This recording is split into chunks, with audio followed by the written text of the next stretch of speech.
ایک بات بڑی ضروری ہے، وہ میں نے آپ سے ضرور کرنی ہے۔ ایک آیت ہے قرآن پاک کی سورۃ بقرہ پہلا سپارہ آیت نمبر 120۔ اللہ تعالیٰ نے ایک حد بیان کر دی، فرمایا وَلَن تَرْضَىٰ عَنْكَ الْيَهُودُ وَلَا النَّصَارَىٰ حَتَّىٰ تَتَّبِعَ مِلَّتَهُمْ۔ فرمایا یہ یہودی اور عیسائی تم سے ہرگز راضی نہیں ہوں گے۔ یہ قرآن ہے اور سادہ ترجمہ تفسیر کی بھی ضرورت نہیں۔ یہ معاہدے کر لیں، محبت کے وعدے کر لیں، یہ تم سے راضی نہیں ہوں گے۔ کب راضی ہوں گے؟ حتی تتبع ملتہم، یہاں تک کہ تم ان کے دین کی پیروی کرنے لگ جاؤ۔ میرا جب پہلی دفعہ پاسپورٹ بنا تو میں نے سارا پڑھا، کتابیں پڑھنے کا شوق تھا شروع سے۔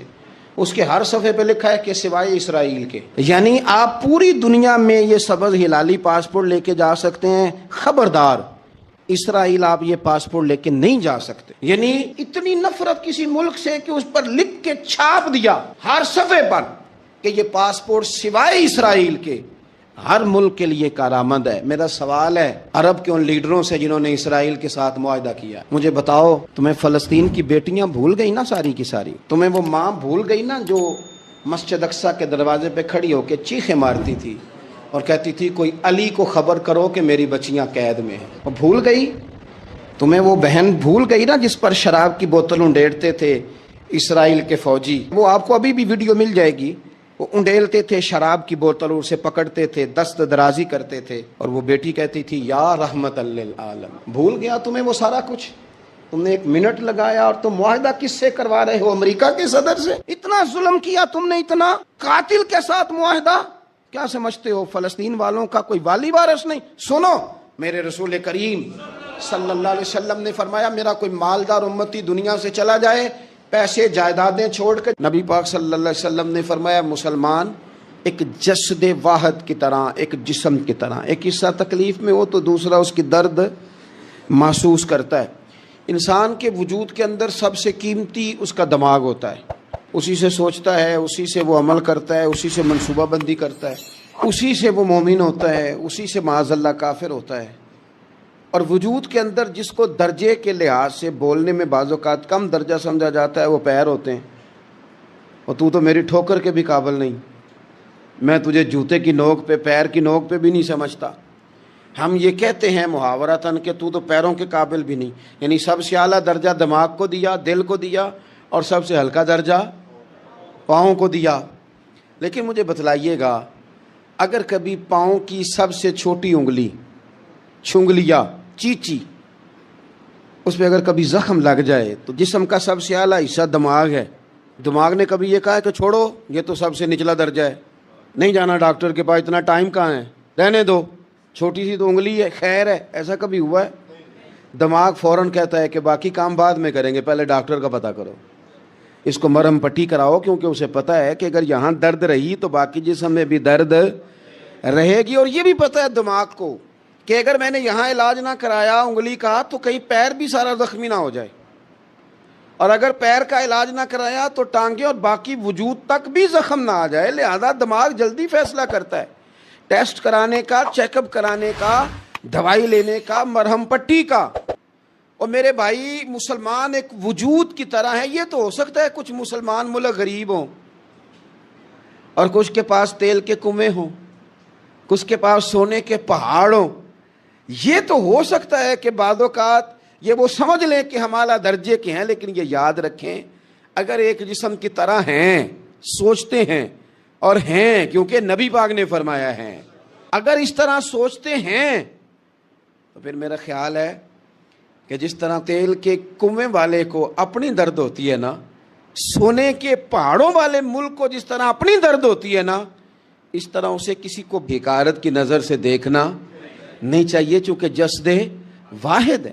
اور جسد واحد میں اگر کوئی درجہ بڑا بھی رکھتا ہو کہ جناب ہمارے پاس ایک بڑی جگہ ہے، متبرک جگہ ہے، ہم بڑے ہیں، تو آپ بڑے ہیں، لیکن بڑا دماغ ہی یہ فیصلہ کرتا ہے کہ بھائی وہ چھوٹا سا پیر کا حصہ زخمی ہے، جلدی کرو علاج کراؤ، لیکن بڑے دماغ والا کہے کہ میرا گھر تو محفوظ ہے۔ معراج کی بات کرنے کا تو اب وقت آیا ہے، اس لیے کہ معراج کا سارا واقعہ تو مسجد اقصیٰ کے گرد گھومتا ہے۔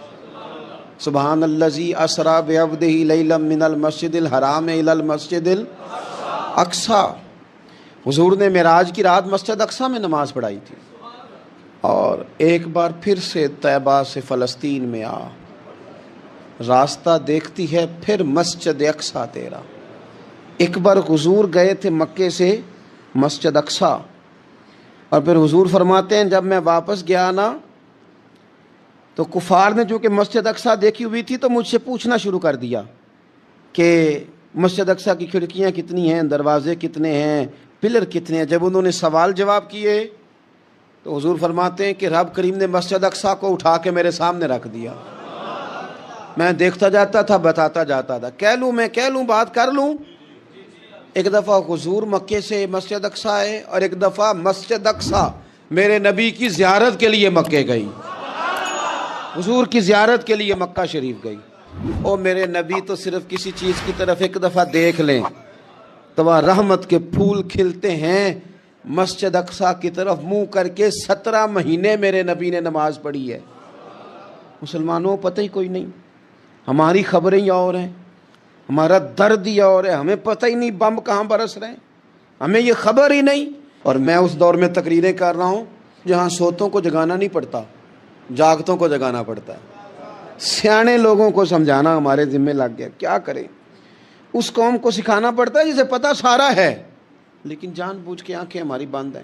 یہ مولوی کو بات کرتا تو لوگ کہتے دیکھو مولوی گالی دیتا ہے، لیکن اگر قائد اعظم محمد علی جناح کہے کہ اسرائیل امریکہ کی ناجائز اولاد ہے تو پھر تو تمہیں ہضم کر لینا چاہیے نا، پھر تو لبرل کو بھی ہضم ہونا چاہیے نا کہ قائد اعظم نے کہا ہے، اور اس ناجائز بچے کو تم نے اتنی طاقتیں دے دی کہ وہ مسلمانوں کے قبلہ اول میں نماز پڑھنے والوں کو بھی نہ بخشے۔ کہاں گئی تمہاری وہ انسانی حقوق کی بڑی بڑی تنظیمیں، کدھر گئی؟ اور میرا پاکستانی میڈیا سے بھی سوال ہے، چند دن پہلے سیالکوٹ میں ایک واقعہ ہوا، ناانصافی ہو گئی جی، ناانصافی ہو گئی جی ایک بی بی کے ساتھ۔ ہر بندے نے شور مچایا، بڑے بڑے طوفان اٹھتے ہیں، کیوں ہوا جی کیوں ہوا؟ مسجد اقصی کی توہین ہو گئی تو پھر طوفان کیوں نہیں اٹھا؟ ٹاک شو کیوں نہیں ہوئے؟ بحثیں کیوں نہیں ہوئی؟ میں اس موم بتی مافیا کا کیا کروں؟ ان لبرل لوگوں کا کیا کروں؟ ان کے سپورٹروں ووٹروں کا کیا کروں؟ ان سیاسی جماعتوں کے کارکنوں کو کیا نام دوں کہ جو ان فضول بحثوں میں تو وقت ضائع کرتے ہیں، اور وہ مسجد اقصی جس کے بارے میں میرے نبی پاک صلی اللہ علیہ وسلم سے ایک صحابیہ نے پوچھا تھا، یا رسول اللہ مسجد اقصی میں نماز پڑھنا کتنا کو بہتر ہے باقی نمازوں کے مقابلے میں؟ تو حضور نے فرمایا 1000 گنا بہتر ہے۔ بی بی عرض کرنے لگی سونیا میں جا تو نہیں سکتی، دل بڑا کرتا ہے۔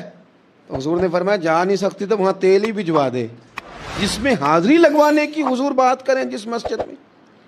اور نبی پاک علیہ السلام نے فرمایا خاص کر کے سفر کرنا ہوا تو 3 مسجدوں کے لیے کرنا، ایک مسجد حرام بیت اللہ کے لیے، ایک مسجد نبوی کے لیے، اور تیسرا مسجد اقصی کے لیے۔ بیت المقدس مسجد اقصی معمولی جگہ نہیں، حضور نے فرمایا 3 سفر کرو تو سمجھنا ہم عبادت کر رہے ہیں۔ کون کون سے؟ فرمایا اگر بیت اللہ جاؤ تو عبادت سمجھ کے جانا، مسجد نبوی کی طرف جاؤ تو عبادت ہے، اور مسجد اقصی کی طرف جاؤ تو یہ بھی عبادت ہے۔ اور فرمایا مسجد اقصی میں جس نے ایک نماز پڑھی اسے 25,000 نمازوں کا ثواب ملے گا۔ اور میرے رسول پاک نے یہ وہ مسجد ہے جس کے ساتھ معراج شریف جڑا ہوا ہے۔ قرآن پاک نے کہا کہ اس مسجد میں سبحان الذی اسری بعبدہ لیلا من المسجد الحرام الی المسجد الاقصی۔ مسلمانوں قرآن کہتا ہے کہ تمہارے معراج کی شان رسول پاک کی مسجد اقصی سے جڑی ہے۔ جس محبوب کو رب معراج کرائے تو مسجد اقصی میں لا کے کرائے۔ وہ جگہ معمولی جگہ ہے، وہ معمولی جگہ ہے مسجد اقصی۔ نبی پاک نے وہاں نبیوں کی امامت کرائی، 17 مہینے اس مسجد کی طرف منہ کر کے تیرے اور میرے رسول نے نمازیں پڑھی۔ چھوٹی جگہ ہے، اور پوری دنیا کا مسلمان اسے چاہیے شرم سے گڑ جائے۔ ایک امریکہ کا صدر بول کے کہتا ہے کہ اسرائیل کو اجازت ہے اسے دارالحکومت بنائے، اور مسلمان حکمران بیان دے رہے ہیں ظالموں لٹیروں تم اپنی سیاستیں چمکانے کے لیے پہلے ایک دوسرے کو گالیاں دیتے ہو، پھر اکٹھے بیٹھ جاتے ہو نمبرنگ کرنے کے لیے۔ تم دین کے اس مسئلے میں سارے اکٹھے کیوں نہیں بیٹھے؟ سارے پاکستان کے سیاستدانوں کو، علماء اور مشائخ کو چاہیے تھا ایک پیج پہ اکٹھے ہوتے، اکٹھے بیٹھ کے ایک بیان ہی دے دیتے ایک بات ہی کر دیتے. پھر میرا سلوٹ ہے ترکی کے صدر کو، پھر میرا سلوٹ ہے ترکی کے صدر کو. اس نے بہت عرصہ پہلے کہا تھا مسجد اقصی میری خواب میں آئی تھی اور رو کے کہتی تھی آئے مجھے کوئی صلاح الدین ایوبی کا ماننے والا، کوئی آئے مجھے بچائے. کہتے میری خواب میں آئی تھی اور روتی تھی، کہتی تھی کوئی آئے. اور ایک شاعر نے کہا مسجد اقصی نبی پاک کو بھی بلاتی ہے، کہتی ہے ایک بار پھر طیبہ فلسطین میں آ راستہ دیکھتی ہے، پھر مسجد اقصی تیرا ایک بار پھر سے طیبہ سے فلسطین میں آ راستہ دیکھتی ہے، پھر مسجد اقصی تیرا. کوئی بولا ہے نہیں اتنا مقدس مقام، چھوٹے چھوٹے بیانوں کہیں اکٹھے ہو جاؤ، میں بتاتا ہوں تمہیں مسئلے کا حل کیا ہے. میں بتاتا ہوں دو کام کرو. ایک کام وہ کرو جو حضرت سلمان فارسی نے کیا تھا. سنو سنو حل سنو مسئلے کا. میں چھوٹا آدمی ہوں پر حل سنو مسئلے کا.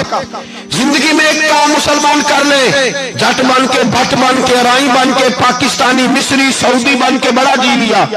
ایک کام وہ کرے جو حضرت سلمان نے کیا تھا. جب ایک کافر نے پوچھا آپ کا نام کیا ہے تو فرمایا میرا نام اسلام ہے. بولیے سارے میرا نام. کہا تمہارے باپ کا نام؟ فرمایا اسلام. دادا کا نام؟ کا اسلام. پردادا کا نام؟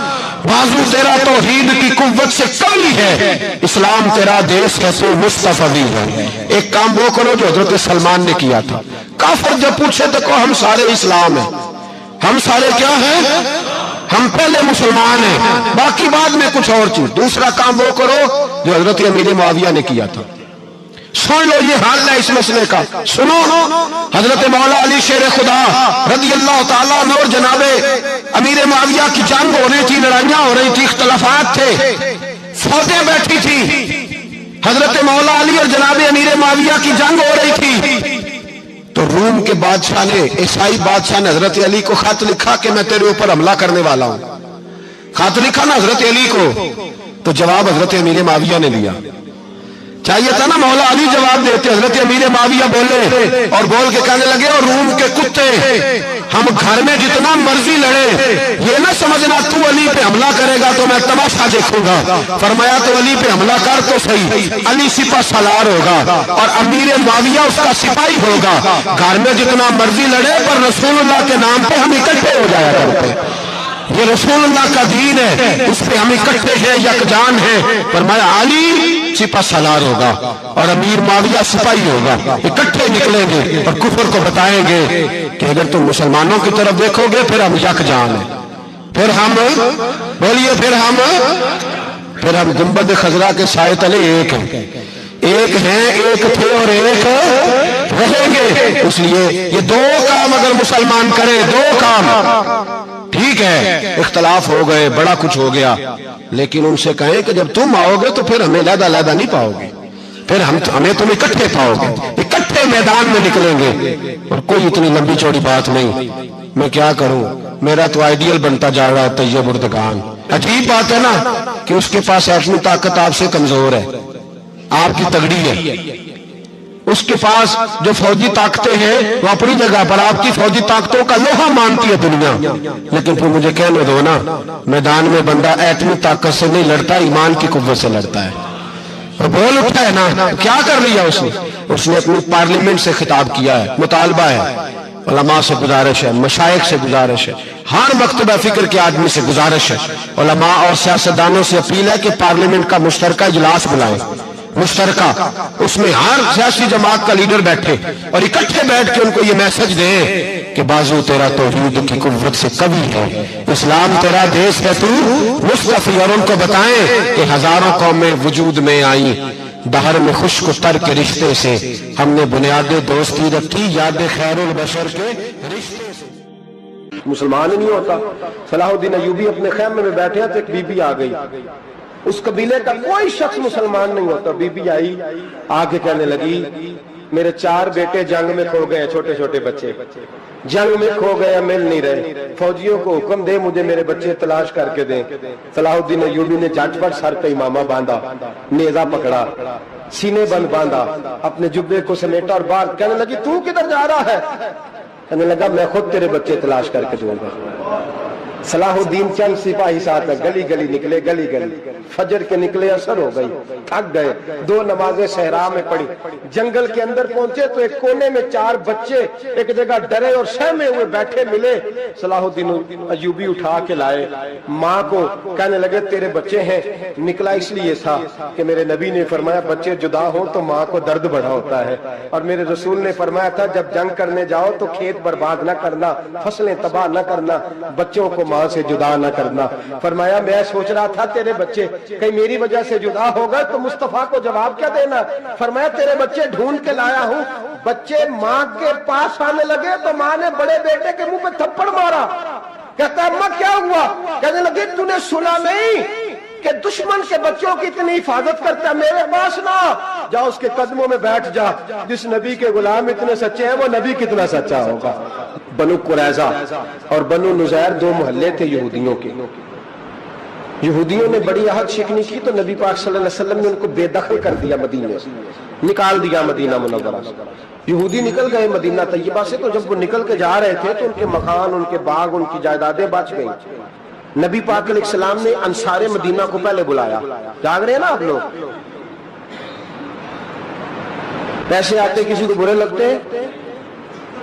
اب تو یہ بھی حلال حرام کی تمیز بھی اٹھتی جا رہی ہے، جائیداد، باغ، مال، علاقہ خالی ہوا ہے، وہ چلے گئے اور لوگ تو ڈھونڈتے پھرتے ہیں۔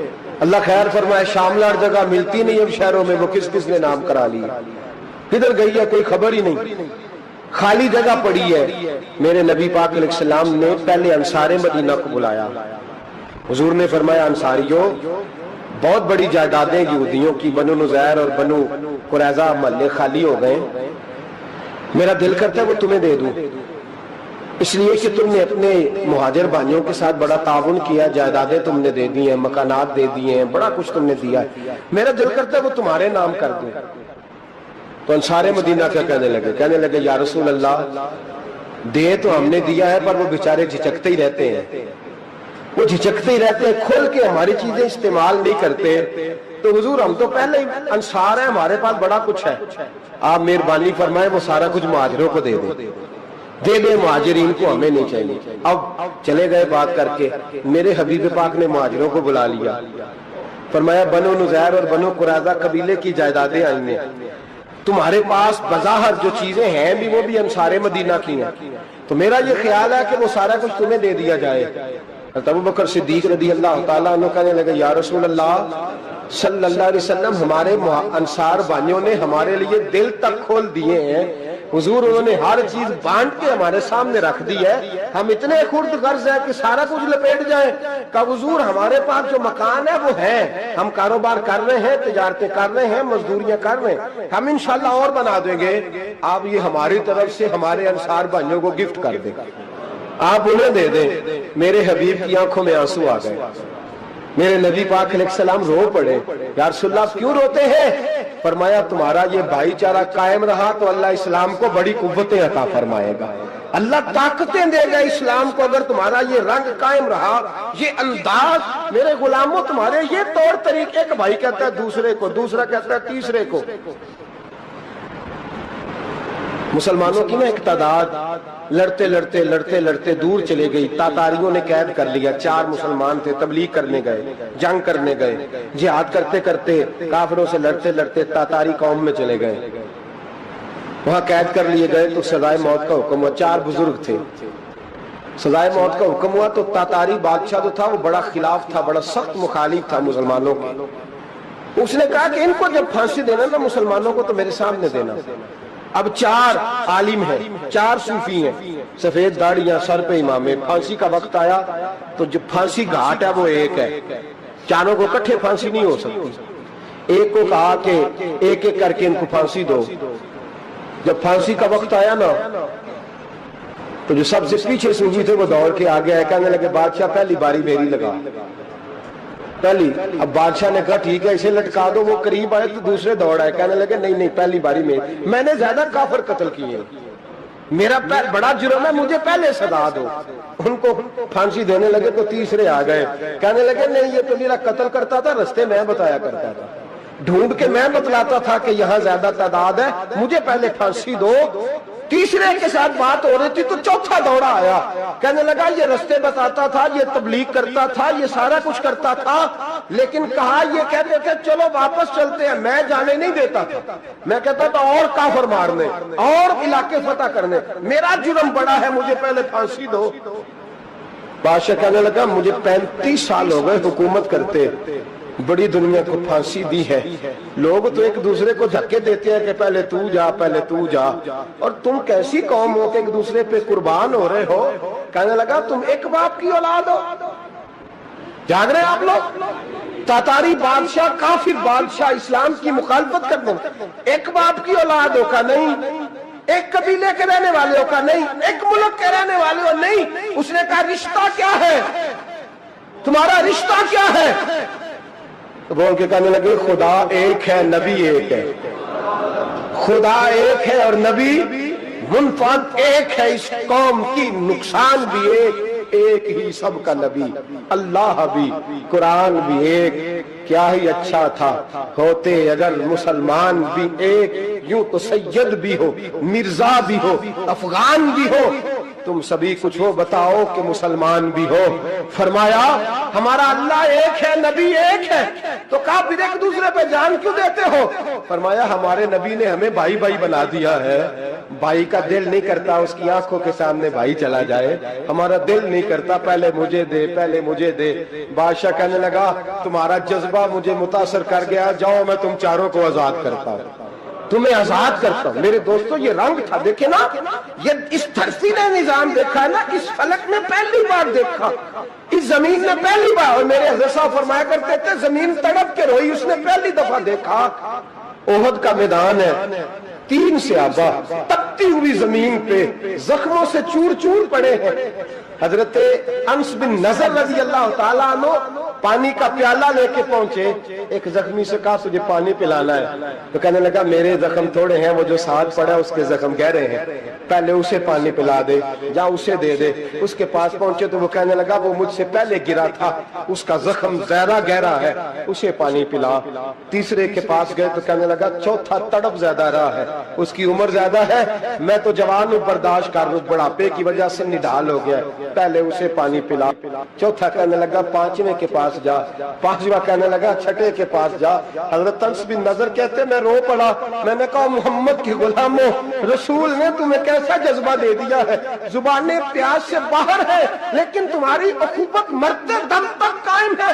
کہتے میں 7ویں کے پاس گیا تو کہنے لگا اگر 6 قربانی دے سکتے ہیں تو مجھے خود غرض نہ سمجھ، میں نے نہیں پانی پینا، جا پہلے کے پاس لے جا۔ کہتے میں پہلے کے پاس آیا تو روح پرواز کر گئی، دوسرے کے پاس آیا تو روح پرواز کر گئی، میں 7ویں تک آیا تو انتقال کر گئے۔